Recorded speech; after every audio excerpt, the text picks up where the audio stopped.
medio del mundo. ¿Cómo es el tema de hoy? ¿Cómo se llama? ¿Cómo ser santos en medio del mundo? Juan, el capítulo 17. Vamos a mirar varios textos hoy, así que usted hizo bien en traer su Biblia, y la idea es que subraye los textos que, pues, o les coloque una marquita y una cosa, para que luego que los quiera leer otra vez en su casa, si no trabaja una libretica de apuntes, entonces pueda identificarlos con facilidad, cuáles fueron los textos que compartimos en esta enseñanza bíblica, para hablar el tema de cómo ser santos en medio del mundo. Y quiero comentarles el texto. Bueno, el texto dice así, y vamos a ver si es posible. Y yo les he entregado tu palabra, dice Jesús, y el mundo los ha odiado, porque no son del mundo, como tampoco yo soy del mundo. No te pido que los quites del mundo, sino que los protejas del maligno. Ellos no son del mundo, como tampoco yo lo soy. Santifícalos en tu verdad. ¿Tu palabra es qué? La oración que Jesús hizo en Juan 17 es muy bonita. Y es muy bonita porque estaba muy preocupado por sus discípulos. La obra de Jesús, en la parte de, pues, la parte extensiva de la obra de Jesús, tuvo su comienzo ahí, realmente, con su familia, sus amigos, y después con mucha gente que irían a conocer. Ese fue el gran éxito de la enseñanza de Jesús, o del ministerio de Jesús. Pero eso cobró mucho valor cuando sus discípulos, pues ya Jesús se va y ellos comienzan a hacerlo, y ya ahora con multitudes. Pedro es un hombre de multitudes y otras personas de multitudes, predicadores de multitudes. Hay una cosa interesante que Jesús dice en el pasaje: no te ruego, dice, yo les he dado tu palabra y el mundo los aborrecerá. ¿Qué haría el mundo con los hijos de Dios? A ver, ¿qué haría? Jesús dijo, los aborrecerá, porque no son del mundo, como tampoco yo soy del mundo. Ahora, yo quiero que pensemos por un momento en que Jesús hace referencia a uno de los aspectos que tenemos en cuenta nosotros como mundo. El mundo se puede mirar desde el punto de vista del globo terráqueo, esa es una definición del mundo. Otra es la sociedad como tal, y otra es la maldad como tal. Y seguramente hay otras definiciones, pero podríamos pensar en ellas por el momento, y para que hagamos referencia de que en esto, definamos que Jesús se refiere al mundo como pecado, como maldad, como iniquidad, como prácticas carnales de los habitantes de la tierra, en este caso. Entonces Jesús les dice, el mundo los va a aborrecer cuando ustedes ya no se parezcan a ellos. O sea, la gente que hace el mal los va a aborrecer cuando no se parezcan a ellos. Entonces por eso Jesús dice, no te pido que los quites del mundo, sino que los guardes del mal. Jesús nos dice, no te pido, Padre, que los lleves a vivir en un convento, que estén aislados de la sociedad, aislados de la familia, que no son convertidos todavía. No era esa la oración de Jesús. La oración de Jesús es que los guardes del mal, que en medio de la sociedad que tiene prácticas que no honran a Dios, en medio de esa sociedad ellos, o sea los cristianos, puedan mantenerse limpios, con un corazón limpio, con una mente. Esto es a manera de introducción. Entonces las características de nuestro tiempo nos muestran cosas muy semejantes. O sea, nuestro tiempo tiene situaciones muy semejantes a las de la época de Jesús. Había un mundo también, en la época de Jesús, un mundo contaminado, hoy también.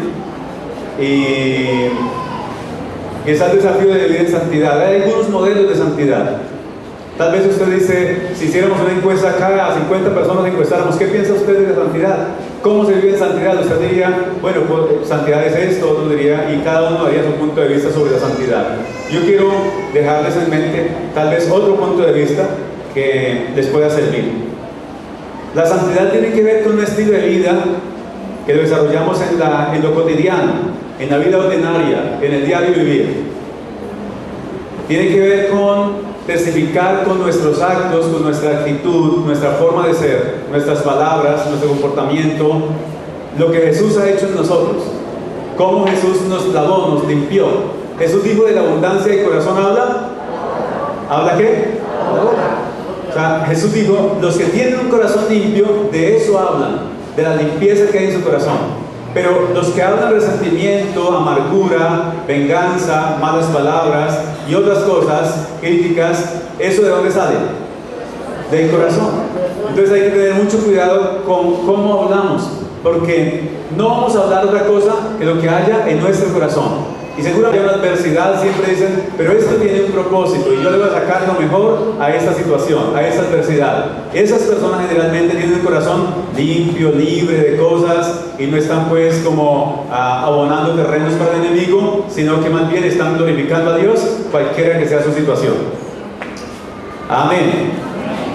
Entonces es como eso, un hombre santo no es el que se viste de X o Y forma, no es el que habla de X o Y forma, pues, con un lenguaje totalmente evangélico, religioso, no, pero un santo o una mujer santa es aquella que tiene su vida en línea o sujeta a lo que Dios dice en su palabra.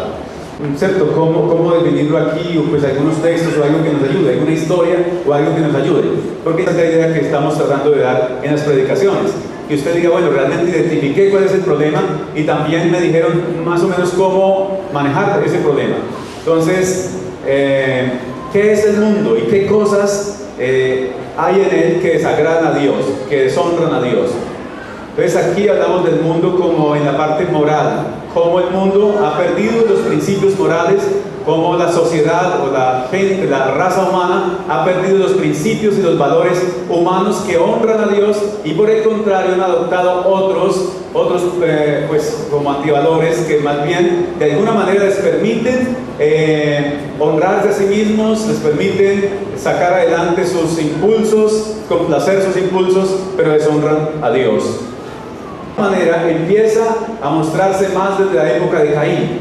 Primero está Adán y Eva, y luego viene una segunda generación que es Caín y Abel. Pero Abel se queda en el camino, ustedes lo saben así, por Génesis 4. Abran sus Biblias en Génesis 4, y voy a estar ubicado ahí durante unos minutos.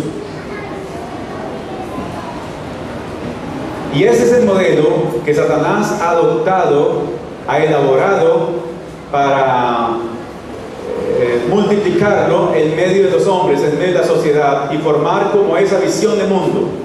Entonces, para la sociedad normal, para la persona que no tiene conocimiento de Dios, le cae muy bien el cuadro de mundo que Satanás le presenta. Y ese inicia en la época de Caín. Y les quiero comentar lo siguiente.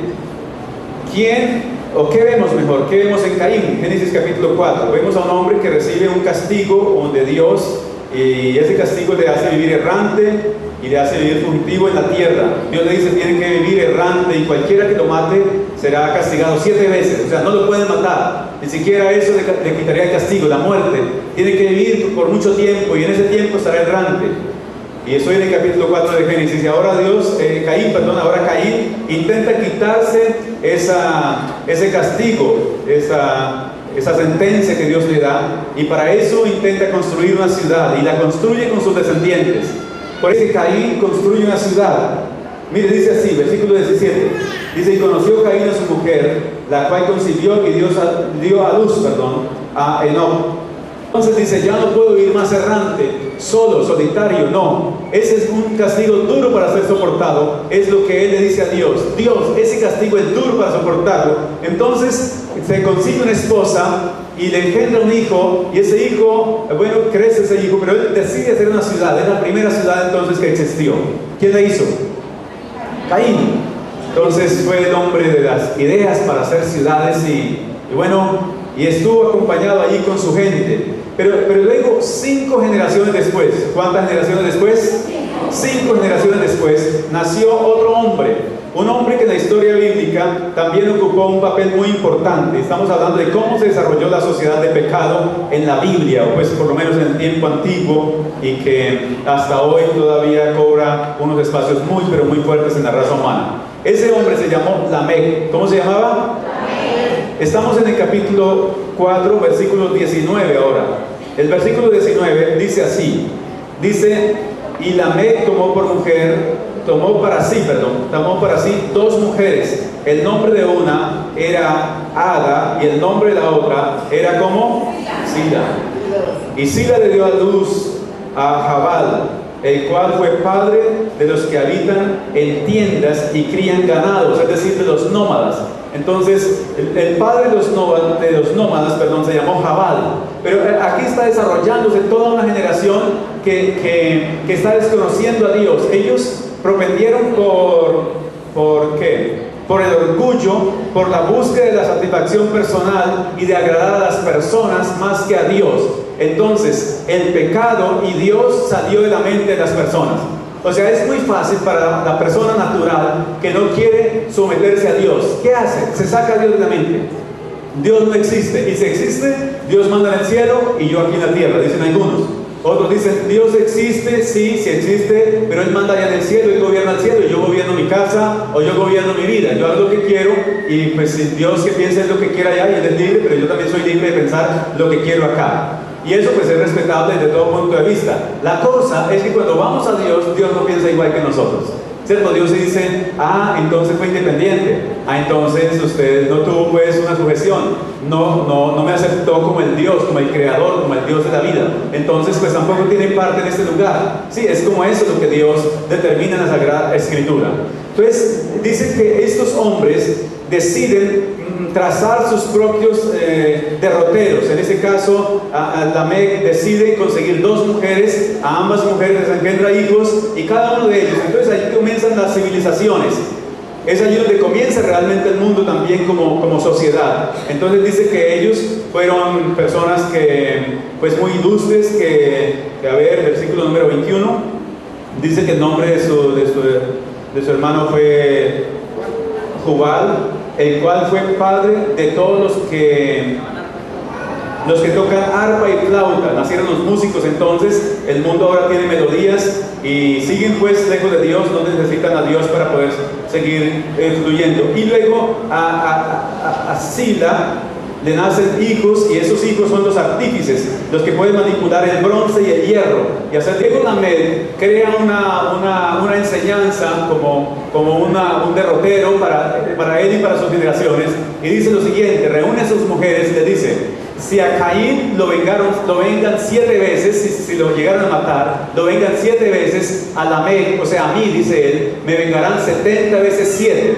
Entonces él dice, no es pecado, no es malo, no se ofende a ninguno cuando se mata en defensa personal. Miren que entonces el hombre hasta ese momento ya dice, no es pecado la poligamia, tampoco es pecado el crimen, el asesinar personas, no es malo, no hay problema por eso.